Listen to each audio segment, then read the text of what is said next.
What a sensational property, Pages Road, but I hate to tell you guys, we actually sold it. So nice to see something that's, anyway, it's sold. So I hope you did enjoy it. We have got others hopefully coming up, but what a great property. So well done to the purchaser, and if you are watching it, nice bit of memorabilia for you as well. Now, don't forget we're here with Chris. Now, Chris, I have another question. We've got several here from the people who've written in and emailed us, but I just want to finish the discussion about international buyers. So if you're going to sell your established property and the agent says to you, look, I've got an international buyer that wants to buy this, what's your advice? Thanks, Anthony. It's a question that comes up a lot because vendors are concerned.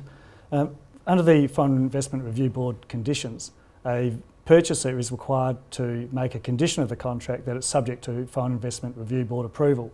So they can't buy it at auction? They can buy at auction if they have pre-approval. Unfortunately, you can't get a blanket approval to buy property. You have to get an approval for each property that you look at. So if a purchase has been unsuccessful at several auctions, it gets a bit of a drag to keep trying to get approval for each property.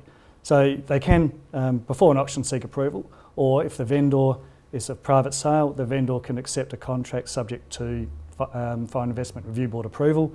If the purchaser meets the criteria, so they've got a visa with more than 12 months continuous stay in Australia, and they're buying it as their principal place of residence, they would normally be granted approval.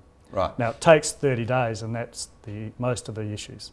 30 days from the time that they apply? That's right, yes. So that would delay the process, and how many do you get knocked back? I've never had one knocked back in 25 years. Right, so okay. It's an unusual occurrence. If they seek the correct advice in the beginning from the review board, they will know whether they meet the criteria, and if they meet the criteria, they will receive approval. And what's the cost of getting the approval, and who pays?